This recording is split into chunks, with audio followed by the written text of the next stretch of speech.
Fala pessoal, tudo bem? Então, estamos começando mais um Unicast, primeiro episódio do ano. E no episódio de hoje nós estamos aqui com o professor Kevin. Professor, se apresenta aí, pessoal. Tudo bom, pessoal? Professor Kevin, professor da Casa da Uninorte, professor de penal, processo penal, legislação penal especial. Bom, e eu, né, seu apresentador, Leonardo Bandeira, professor aqui também da instituição, leciono as disciplinas de Introdução de Direito, Constitucional, Processo Civil. E vamos lá. Bom, no episódio de hoje nós vamos falar sobre direito penal, né, precisamente sobre a lei que criou, né, o crime do cyberbullying. E não tratou somente disso, né? A gente vai conversar justamente sobre esse ponto. Justamente porque está causando uma polêmica muito grande. Ela de fato tem algumas questões, né, alguns probleminhas que precisam ser sanados, inclusive. Sim. Mas ela também traz alguns benefícios, né, alguns impactos muito positivos para né, para nossa ordem jurídica e para a pacificação social. Uhum. E aí nós vamos conversar sobre isso hoje, esclarecer muitas questões com o professor Kevin. Então vamos lá. Que lei é essa, professor Kevin? O que ela Pessoal, criou? primeiramente é muito bom estar aqui mais uma vez. Obrigado pelo convite, professor. Já falei que eu tô com carteirinha de É, sócio exclusivo do Unicast mais uma vez. Então, a gente veio para falar da Lei 14.811, tá? Foi uma lei que trouxe pontos muito positivos, apesar de estar sofrendo muitas críticas, né? Principalmente da parte da doutrina. A gente teve aqui a instituição de medidas protetivas, né, em relação à criança e ao adolescente no âmbito do escolar. Tá? Então, isso é muito interessante para a gente. A gente também teve a criação a previsão, né, e criação da Política Nacional de Proteção e Combate contra a Exploração Sexual da criança e do adolescente também. E a gente teve algumas alterações em relação ao Código Penal, à Lei de Crimes Hediondos e ao próprio ECA. Tá? Obviamente, o que foi mais falado foi em relação ao crime de bullying, né, que foi a instituição, né, a novácio legis incriminadora desse crime de bullying, de cyberbullying.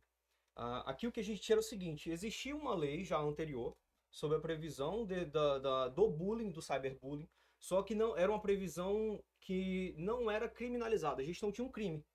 Tinha uma previsão dizendo, ó, isso aqui é bullying, isso aqui é cyberbullying, tá? Mas não tinha uma tipificação. Foi o que aconteceu, foi bem parecido com a questão da violência psicológica contra a mulher, né, no âmbito de violência doméstica familiar. A gente tinha uma previsão de violência lá na Lei Maria da Penha, violência psicológica, mas não havia crime. O que acontecia? A mulher era vítima de uma violência psicológica, ela tinha à disposição as medidas protetivas de urgência, só que o sujeito ele não respondia criminalmente por nada, entende? Então, o que aconteceu? A gente já havia essa previsão do bullying, mas o bullying ele não era tipificado penalmente. Então, foi criada uma nova tipificação. Mas, professor, se o senhor me permite, eu queria começar do final. Pode ir. Eu queria começando é, falando o seguinte. Acredito que essa lei ela trouxe pontos positivos, talvez mais do que os pontos negativos. Por quê? Quando a gente vai combater a criminalidade, a gente pode combater isso de diversas formas. A criminologia explica um pouco sobre isso, principalmente quando ela trata dos seus objetos. A gente tem como objeto da criminologia o crime, o criminoso, a vítima e o controle social. Ou seja, a forma como a sociedade vai reagir ao crime, a forma como a sociedade vai combater esse crime. E a gente tem as formas de controle social formal e informal. Né? Formal é o Estado, de fato, atingindo aquele crime diretamente, e a informal é você trabalhar o mal pela raiz. É você mudar concepções, tradições, através da educação, através de sistemas informais. É você ensinar para uma criança que tal conduta é errada. Isso é mais efetivo do que você simplesmente punir o sujeito quando ele pratica uma conduta errada mais para frente. Então essa lei ela traz, por exemplo, logo no seu artigo 2º e no artigo 3º, a busca uma capacitação das escolas para enfrentar esse tipo de situação, esse tipo de violência contra crianças e adolescentes. E não só a escola, fala também em envolver toda a vizinhança e a sociedade ao entorno dessa escola. Então, quando a gente traz essas políticas públicas na modalidade de política criminal, tende a ser algo muito mais efetivo a posteriori do que simplesmente a instituição de um novo crime. Entende? Então, nós temos aqui justamente esse ponto que eu acredito que talvez seja a melhor coisa que foi criada dessa lei. Além disso, através... Política pública. Exatamente. Vem junto. Né? É algo que, obviamente, é mais demorado, né? É muito mais custoso. É algo que é uma evolução a passos lentos, mas é uma evolução muito mais efetiva, principalmente através desse olhar criminológico. Nós temos que observar também como essa política nacional, que também foi instituída por essa lei, o Estado dizendo o seguinte, de tempos em tempos, toda a administração pública, juntamente com as instituições de ensino e tudo mais, o conselho que foi criado, né, o conselho de docentes, professores e tudo mais, esses entes eles vão juntos analisar como que está sendo o impacto dessas políticas públicas. Então, foi instituído também um prazo de a cada 10 anos fazer isso, a cada 3 anos, para analisar se, como é que tá a evolução dessas políticas públicas. Elas estão sendo efetivas? O que a gente pode fazer diferente? O que a gente pode fazer para melhorar? Então, acredito que esses pontos são os pontos mais interessantes dessa lei, tá? E antes, quando, sei lá, alguém praticava bullying contra alguém, em que medida isso, no âmbito penal, como que o direito penal tratava? Professor, o bullying, ele pode ser praticado, né, de forma aberta. Então, o bullying ele pode ser praticado de forma estritamente verbal, como ele pode ser praticado com ações físicas. Né? Ele pode ser praticado de forma sexual. Então, a depender do caso, obviamente também a depender do autor, a gente tinha um tipo de conduta. Então, por exemplo, a gente veio de uma geração de que o bullying era algo normatizado. Então, eu sofri bullying, acho que você deve ter sofrido também. Acho que todos os espectadores devem ter sofrido em algum momento na vida, algo do tipo. Então, pode ser de forma de chacota, né, com palavras. E aí a gente poderia ter, penalmente, crimes contra a honra, injúria, difamação. Então, assim, era analisado não a conduta como um todo, de forma como ela era classificada. Então, se o sujeito ele pratica uma ação, ele não estava praticando o bullying, ele estava praticando uma injúria, estava praticando uma difamação. Você fazer algum tipo de conduta discriminatória, intimidatória através de cascudos, temos vias de fato. O contexto para caracterizar um crime já. Então a gente tinha vias de fato, contravenção penal, podia ter uma lesão corporal leve, podia ter a injúria real, que é um crime contra a honra, mas quando você tem um atributo ali mais físico no momento. Então, nós havíamos até conversado antes que o bullying em si, o conceito, né, ele já existia anteriormente. Já. E aí essa lei, ela trata de posicionar não apenas o conceito, mas de estabelecer de fato o crime de bullying em si, né? Existia uma tipificação específica para aquela conduta. Entendeu? Então, porque assim, a gente tinha um conceito através dessa lei que o senhor mencionou, que é uma lei que até que a gente vai... eu vou colocar ela para ler aqui, porque ela é importante para a gente reforçar algumas críticas que a gente vai fazer a posteriori. Mas a gente tinha um conceito e não havia tipificação. O que isso significa? Através do princípio da legalidade estrita dentro do direito penal, se a gente não tem uma tipificação, a gente não tem crime. Então, por mais que o sujeito ele praticasse uma conduta que, conforme a referida lei, se tratava de bullying, pelo fato de não haver tipificação penal, não havia crime. Então, como a gente sabe, um fato praticado no mundo exterior, ele causa consequências. Então, a gente poderia ter consequência civil, talvez consequência administrativa, mas não consequência penal. Entendi. Entendeu? Então, necessariamente, a gente precisa de uma criminalização através do legislador ordinário para poder haver a tipificação penal. Tá? Então, parte daí.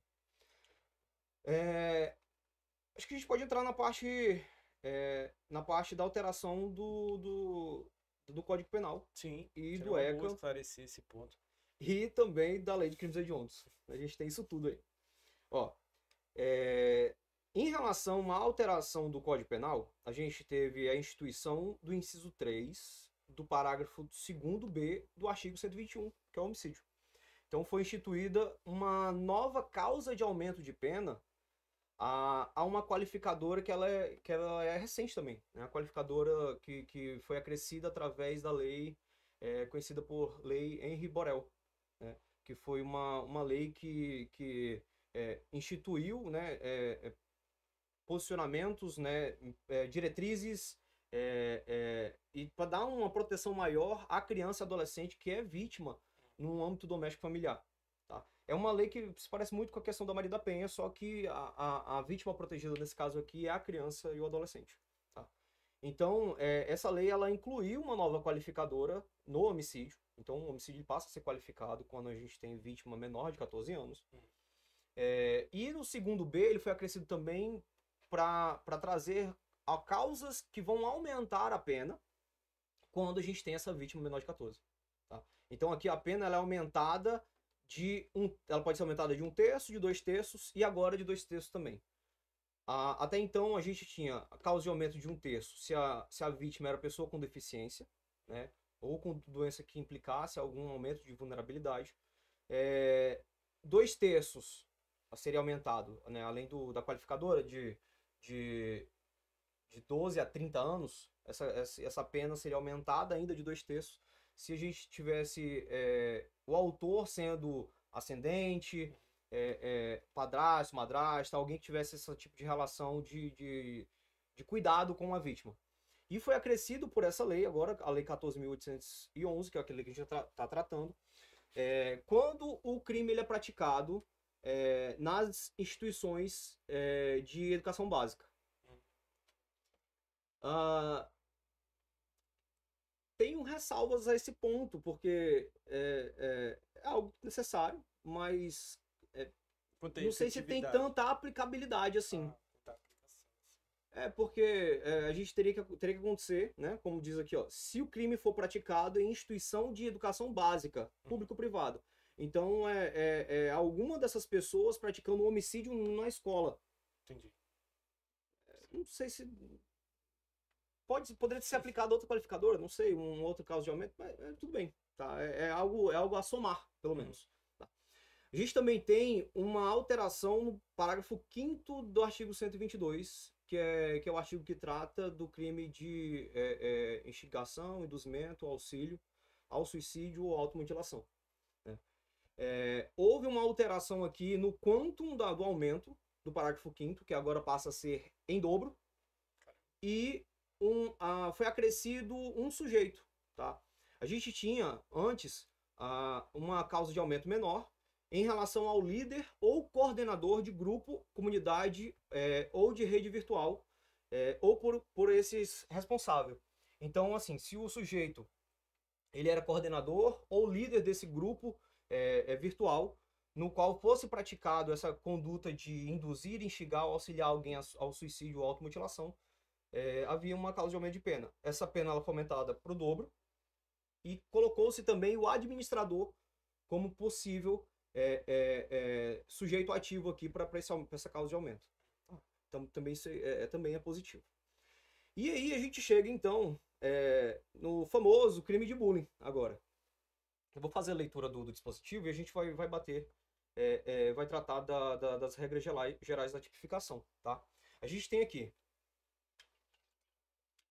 intimidar sistematicamente, individualmente ou em grupo, mediante violência física ou psicológica, uma ou mais pessoas de modo intencional e repetitivo, sem motivação evidente, por meio de atos de intimidação, de humilhação ou de discriminação, ou de ações verbais, morais, sexuais, sociais, psicológicas, físicas, materiais ou virtuais. Tá?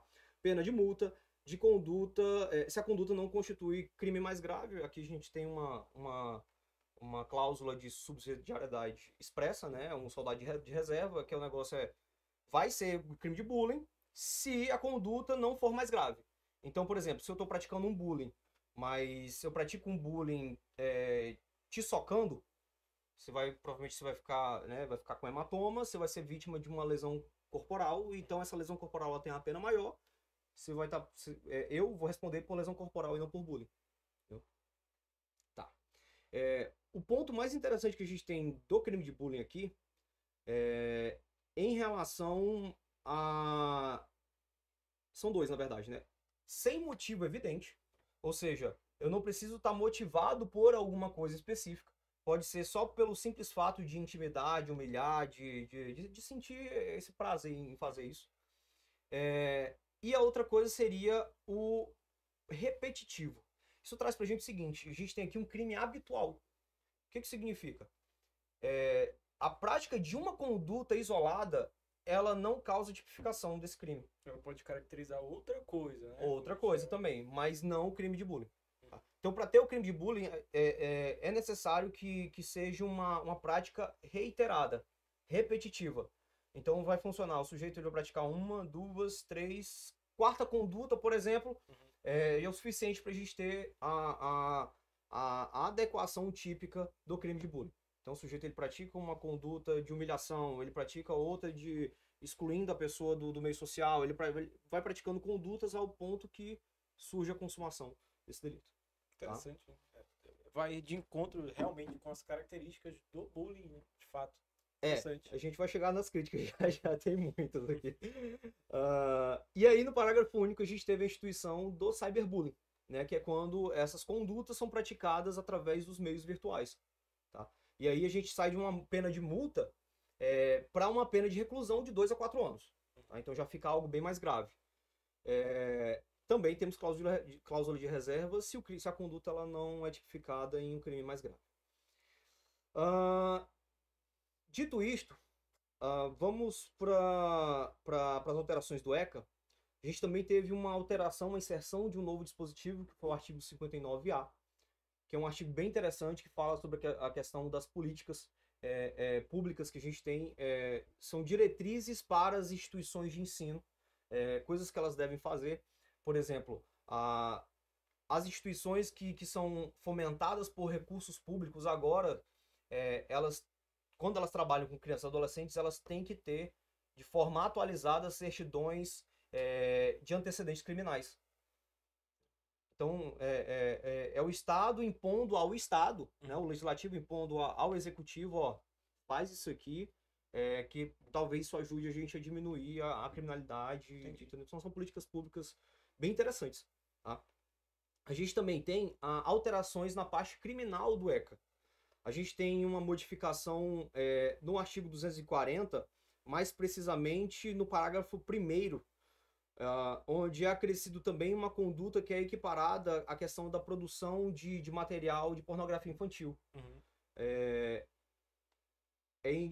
Acrescentado o inciso 2, vai dizer que também vai ser considerado, né, a mesma pena, né, a pena de reclusão de 4 a 8 anos, quem exibe, transmite, auxilia ou facilita a exibição ou transmissão em tempo real, pela internet, por aplicativos, por meio de dispositivo informático ou qualquer outro ambiente digital, de cena de sexo explícito ou pornografia com participação de criança e adolescente.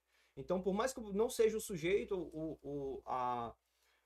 o sujeito, o autor do fato de gravar ou contracenar, mas se ele transmitir, ele também sofre as penas desse dispositivo. Tá? A gente teve também a alteração, foi a criação de um novo delito, criação do 244C.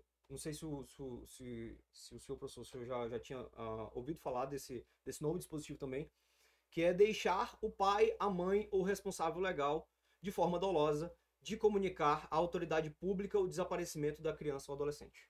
Interessante. Pena de reclusão de 2 a 4 anos. Esse aqui eu já vou fazer a crítica logo.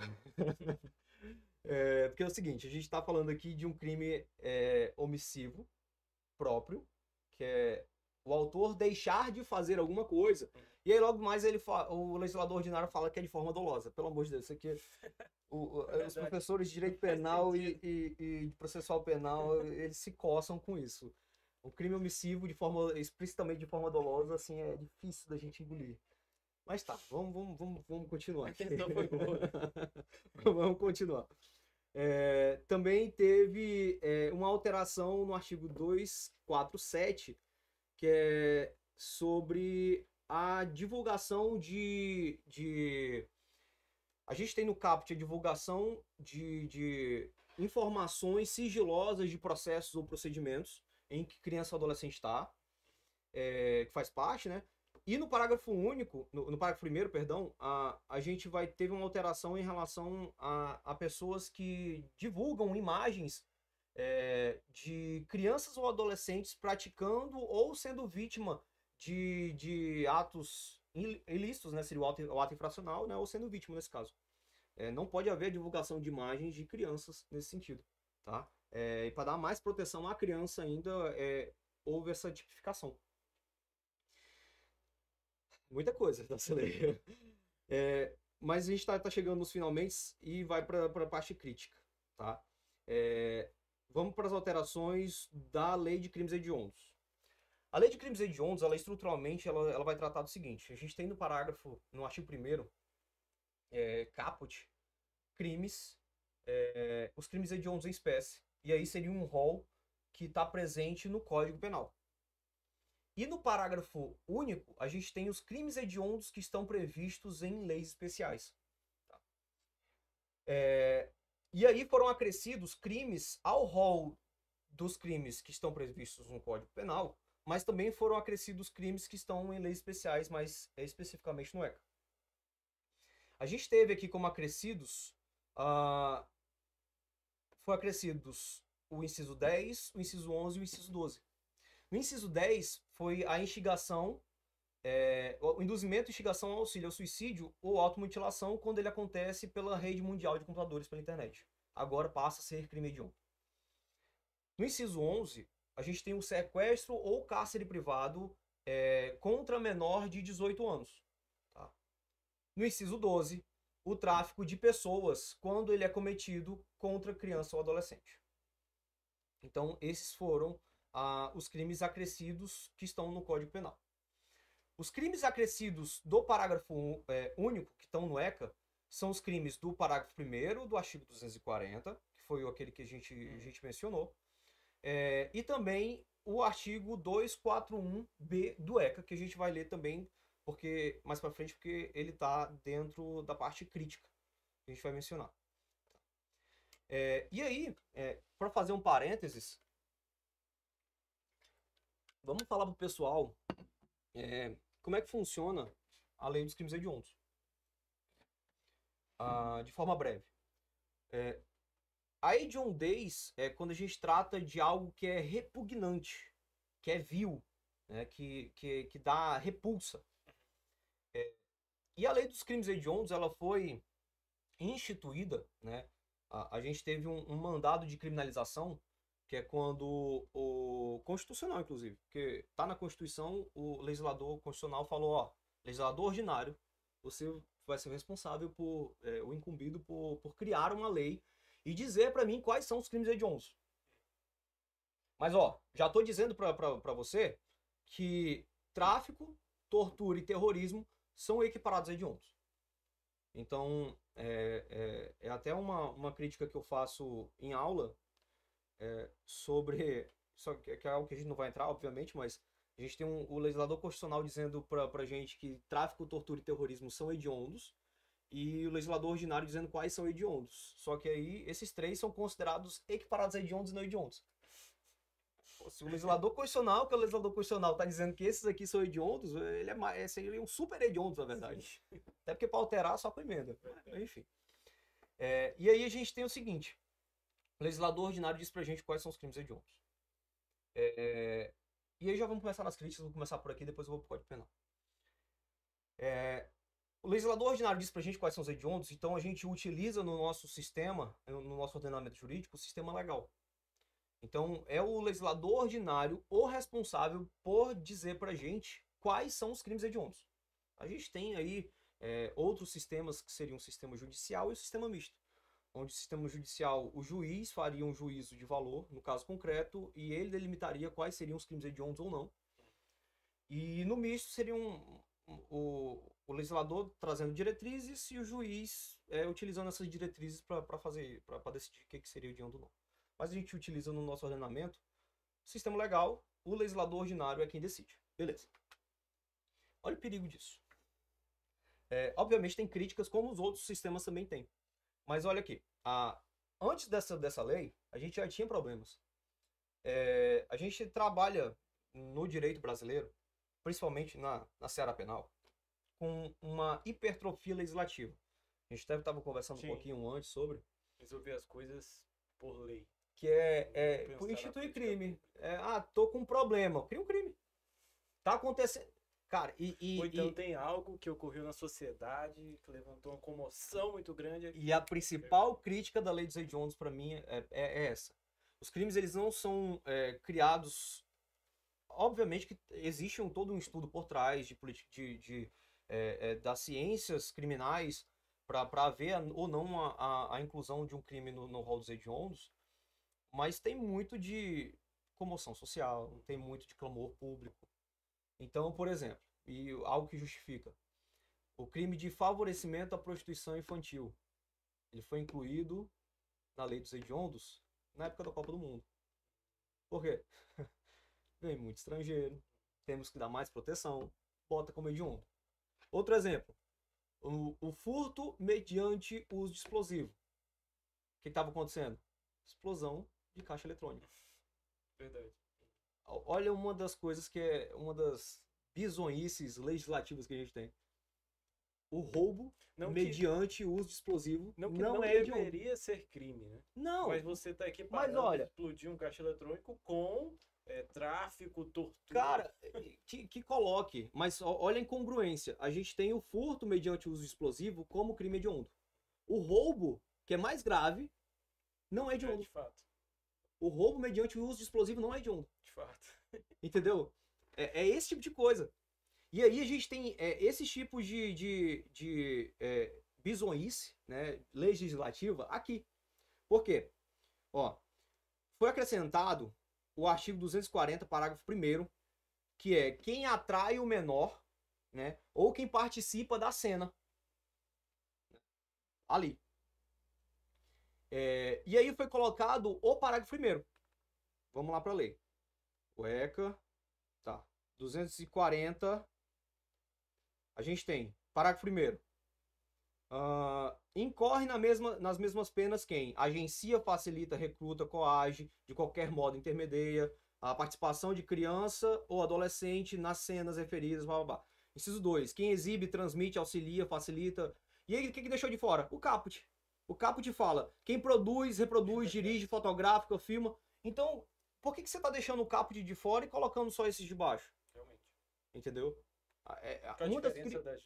Uma das críticas é essa. A outra crítica é a seguinte. A gente tem a instituição também no rol dos hediondos agora, do artigo 241b, que é quem consome a pornografia infantil. É o sujeito que tem lá um aparelho. E aí, 241b, vamos lá, no 241b também. 241b, a gente tem quem adquire, possuir, armazenar qualquer meio, fotografia, vídeo, outra forma de registro que contenha cena de sexo explícito, pornografia envolvendo criança e adolescente. Pena: reclusão de 1 a 4 anos e multa. Isso é o 241b, que foi considerado hediondo agora. Então ele está punindo como hediondo o sujeito que consome. Mas ele deixou de fora o 241, que é quem vende ou expõe a fotografia de pornografia infantil. Deixou de fora quem vende, que é a pena de reclusão de 4 a 8. Deixou de fora quem disponibiliza, reclusão de 3 a 6. Tá? Você está deixando... Né? Porque, digamos que tem-se uma operação. Né? Descobriu-se quem comprou, várias pessoas adquiriram, e descobriu-se, inclusive, quem gravou e quem estava vendendo, que eram pessoas diferentes. Quem é hediondo? É o sujeito que está consumindo. Exatamente. É uma boa pergunta de prova também. Isso é muita maldade. É muita maldade com os bichinhos. Tá? Então a gente tem, na lei dos hediondos, essas ressalvas, tá? Essas críticas. Vamos para grande discussão doutrinária hoje, que é em relação ao crime de bullying. O crime de bullying, mais estritamente ao crime de bullying, de cyberbullying, a gente não tem tanto problema, tá? Do cyberbullying, né, quando eu li a primeira vez, né, antes de entrar propriamente de bullying, eu percebi que as pessoas, pelo menos as pessoas mais velhas, quando viram, né, essa questão, o bullying cometido pela internet, elas imaginaram um bullying normal, que é cometido em meio físico, né, cometido pela internet. Então alguém liga uma câmera e começa a xingar o seu filho, né, e é apreendido. Eu me pergunto aquelas situações, por exemplo, em contextos específicos. Por exemplo, chats de jogos. Por exemplo, você está jogando o seu Dota, seu League of Legends, com uma certa habitualidade, com um clã, né, uma equipe. League of Legends, sério? Não, Fala um negócio mais Free Fire, pô. Free Fire. Você tá jogando Free Fire, você tem aquela sua equipe montada e tal, clã, né? Querem, enfim, mas eles não se conhecem propriamente no meio físico. E aí um é o noob, sempre joga mal e ele sempre é xingado pelos demais. Isso já caracterizaria um cyberbullying? Se houvesse uma habitualidade? Vamos lá. A gente vai ler de novo o dispositivo e a gente vai enquadrar ele aqui certinho. Obviamente, supondo que são ações reiteradas. Sim. Então, intimidar sistematicamente, individualmente ou em grupo. Né? Então, a gente está ali no squad, né? 3 fazem bullying com um deles. Mediante violência física ou psicológica. Então, tanto na mente da criança que ela começa a sofrer, né, psicologicamente com isso. Uma ou mais pessoas, a gente tá em 3, né, do squad, de modo intencional e repetitivo, a gente tá fazendo porque quer, né, de forma repetitiva.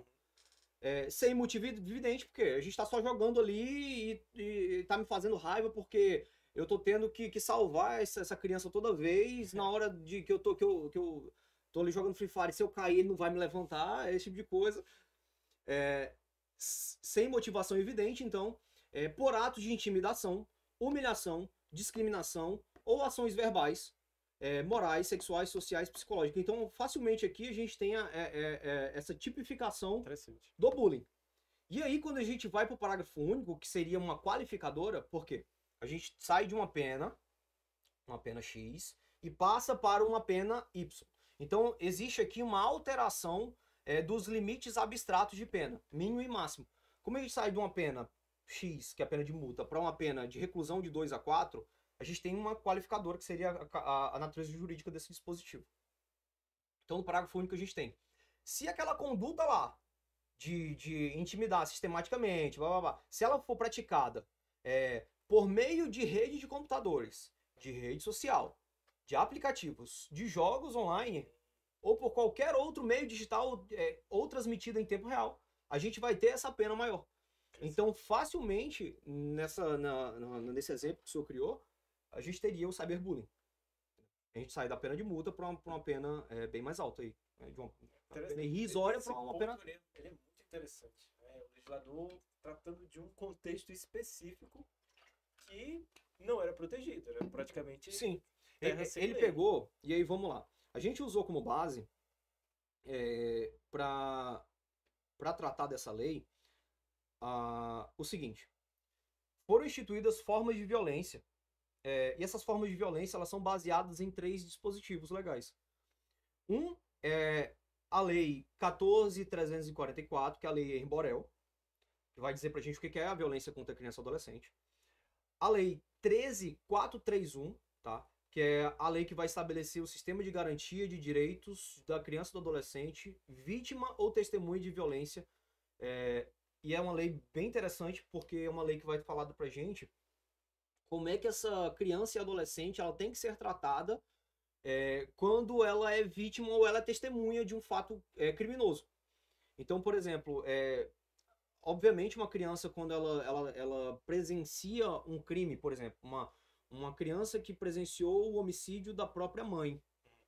Essa criança, obviamente, além de... Se fosse uma pessoa comum, uma pessoa adulta, ela já sofreria danos pesadíssimos. Uma criança, então, ela tem que ter um tratamento diferenciado no momento que ela for ser ouvida no processo, no momento em que a gente tiver que dar uma tratativa para essa criança. Então foi criada a escuta especializada, então é uma lei bem interessante também. E a lei 13.185, que é a lei que instituiu o programa do combate à intimidação sistemática, que é o bullying. E essa lei já disse pra gente o que é o bullying. Então vamos lá na lei. Lei 13.185. Tá, a gente vai ter aqui, ó. Considera-se intimidação sistemática. E aí já começa a primeira crítica. Acredito que o legislador ordinário, no momento que ele foi instituir esse crime de bullying, ele tentou trazer um tipo penal mais completo, mas acabou por trazer muita ambiguidade, tornou o tipo penal muito aberto, foi muito repetitivo em alguns momentos. Tá? Então ele pegou esse conceito dessa lei e basicamente colocou no tipo penal. Porque ó, essa lei, que é de 2015, já falava pra gente o que era o bullying. Falava que é o seguinte, ó, intimidação sistemática como todo ato de violência física ou psicológica, intencional e repetitivo, que ocorre sem motivação evidente, praticado por indivíduo ou grupo, contra uma ou mais pessoas com o objetivo de intimidá-la ou agredi-la, causando dor, angústia à vítima. E aí ela trouxe uma grande diferença que foi, a gente tinha aqui o bullying só quando acontecia em relação de desequilíbrio de poder entre as partes envolvidas, e o tipo penal não trouxe isso. E não faz sentido. Não faz sentido. Qual que é o problema disso? A gente tem um tipo penal hoje que ele não vai ser usual. Acredito que é o que vai acontecer. Ele não vai ser utilizado. Por quê? Porque ele traz, por exemplo, além das redundâncias, né, a gente tem o intimidar mediante atos de intimidação. A gente tem o intimidar sistematicamente, de forma repetitiva. O sistemático já é repetitivo. Intimidar de forma intencional. Ora, as regras, a regra que a gente tem no Código Penal para os crimes os crimes, no silêncio da lei, são crimes dolosos. Se você quer culpa, essa culpa ela tem que ser expressa. Então não precisava dizer pra gente que era intencional. Por quê? Se tem intenção, tem dolo. Sim. Não tem por que dizer pra gente que é intencional. A regra já é isso. Fala que pode ser praticado por ações físicas materiais. Qual que é a diferença de física para material? De fato. Por meios virtuais. Se a gente tem o cyberbullying no parágrafo único, por que tratar de meios virtuais no caput? De fato.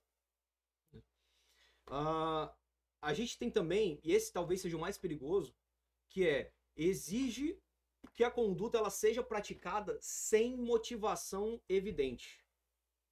E aí o legislador, mais uma vez por falha técnica, né, por falta de conhecimento, ele trouxe o seguinte, ó, esse crime ele tem que ser praticado sem motivação evidente. Ele não usou a expressão ainda que sem motivação evidente.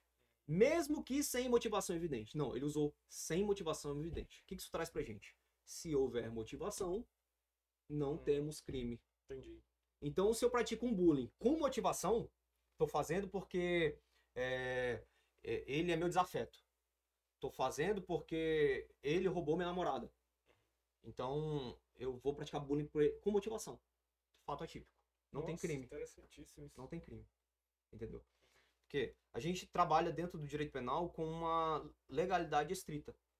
Se a gente, por algum acaso, não consegue descrever o tipo de forma corretinha, redonda, a gente não pode fazer uma interpretação, a gente não pode usar de meios interpretativos, por exemplo, aqui a gente fala do sem motivação evidente. Para a gente usar alguma motivação para aplicar aqui, teria que usar algo que não está na lei. Então seria uso da analogia.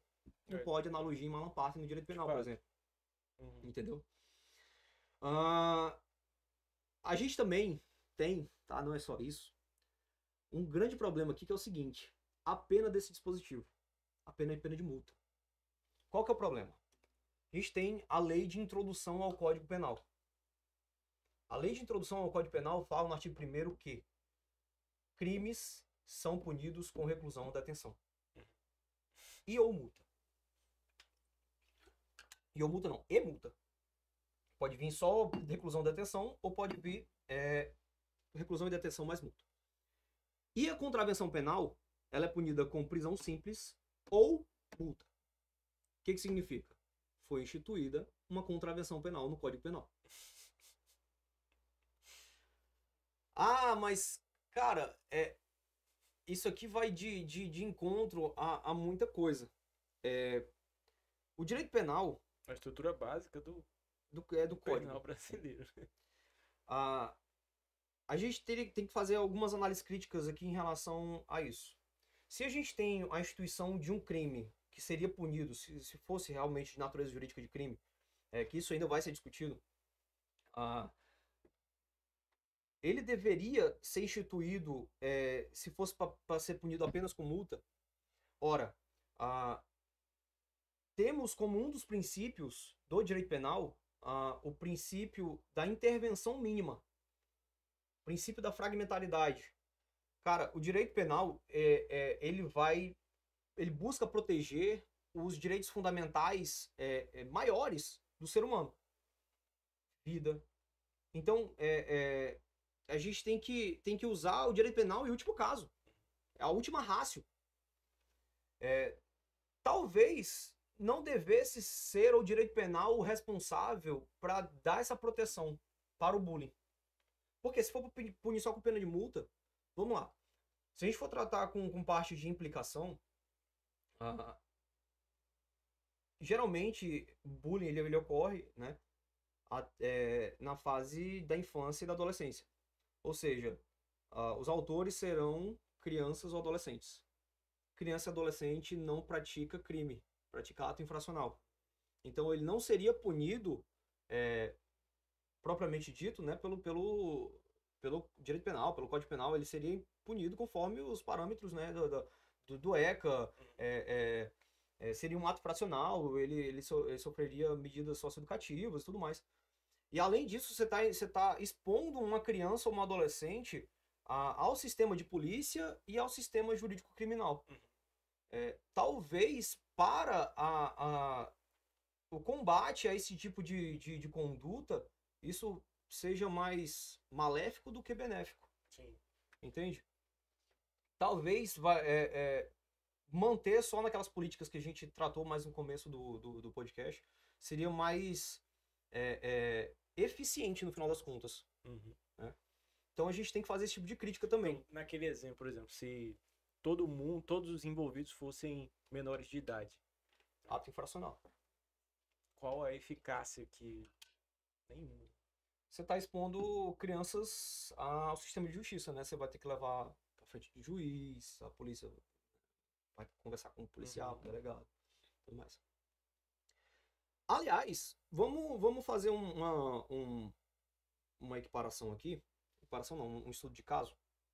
Porque, ó, a gente tá falando aqui de um crime ou uma contravenção penal que tem pena de multa.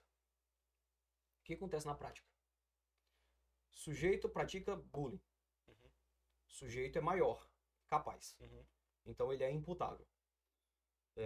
A ele pode ser imputado esse fato criminoso. Sujeito, digamos que acontece uma prisão em flagrante. O que acontece agora? Por ser um crime que é punido com pena de multa, não pode haver prisão em flagrante. Começa aí. E aí, isso esclarecendo, não é que ele não vai ser levado à delegacia, mas dali ele não pode ser autuado. Não pode ser autuado. Aqui acontece algo parecido com o que a gente tem no artigo 28 da Lei de Drogas, que é o crime de porte de drogas para consumo pessoal. É o crime que tem como pena prevista a advertência, prestação de serviço à comunidade, a presença em cursos educativos sobre os malefícios da droga. Mas por ser um crime que também não tem pena privativa de liberdade prevista, não pode se imputar a este de forma cautelar algo que é mais grave do que uma pena definitiva. Então, se a pena definitiva nesse caso aqui seria multa, como é que eu vou restringir a liberdade desse sujeito de alguma forma? Então também não tem como. Seria, no caso, lavrado o TCO, né, o termo circunstanciado de ocorrência, e aí seria só feito o sujeito para assinar o termo de comparecimento, quando ele fosse chamado. De fato. Então, basicamente, é isso. Eu acredito que a solução mais adequada seria tratar do crime em contexto. Uma coisa é um adulto praticando bullying. Isso é uma coisa. Outra coisa é uma criança, né, um menor de idade, praticando bullying contra outro menor de idade. Eu entendo que os dois contextos são diametralmente opostos. Eu acredito que deveria haver uma diferenciação nesse sentido, de modo a não equiparar ambos, né? Entendi. Enfim, talvez tenham ido pelo se for menor de idade, ele não vai sofrer as mesmas consequências mas ainda assim ele incorre no mesmo crime. Incorre, e ainda assim, por mais que ínfima, existe uma exposição dessa criança, desse adolescente. Tá? A gente sabe que no nosso país, infelizmente, uma das finalidades da pena ela não é observada. Que seria a questão, além de retribuir, de ser retributivo, a gente está buscando a prevenção. E uma das espécies de prevenção é buscar a ressocialização. Você expor essa criança ao sistema de justiça criminal não vai causar ressocialização. Talvez as medidas que foram que estão sendo impostas, né, às instituições, de buscar haver uma conversa maior, uma capacitação maior dos docentes, das escolas, haver essa conversa entre as instituições de segurança pública, de saúde, de ensino e da vizinhança. Talvez isso seja muito mais efetivo, talvez não, com toda certeza é muito mais efetivo para que exista uma conscientização dessas crianças desde cedo, do que simplesmente falar, você está praticando um ato infracional, vem cá, vamos conversar. Você não pode fazer isso, está errado, blá, blá, blá, blá, blá, blá, blá, blá. Aí vai fazer alguma medida socioeducativa aqui, entendeu? E para o adulto, o bullying em si, com pena de multa, eu acho que não vai mudar nada. Sinceramente, eu acho que não muda nada. Talvez o cyberbullying, sim, fosse necessário à instituição. E aí eu acho que tá correto o legislador muito pelo fato do seguinte: quando a gente fala de crimes cibernéticos, obviamente a gente tem duas espécies de crime cibernético, né? Os crimes cibernéticos próprios e os abertos. Sendo os próprios aqueles que só podem ser praticados por meio cibernético, e os abertos, que são crimes que são praticados no dia a dia, mas podem também ser praticados através do meio cibernético. Esses sim, eu acho que são necessários, foi interessante a instituição, pelo fato do seguinte: quando a gente fala de meio cibernético, parece que estimula uma coragem que não existe no sujeito quando ele está no meio físico. Além do fato de o anonimato fomenta o tipo de práticas criminosas também. Então o sujeito tá falando, meu nome aqui tá user3457. Então ninguém sabe quem eu sou, posso praticar o que eu quiser, a hora que eu quiser. Exatamente. Realmente. Então, acredito que o cyberbullying foi acertado, a instituição. O bullying, cara, o bullying para talvez ficar mais interessante, teria que haver um aumento de pena, né? Sair só desse negócio de pena de multa, colocar uma pena maior, e talvez fazer o que a gente tem lá na lei de organizações criminosas.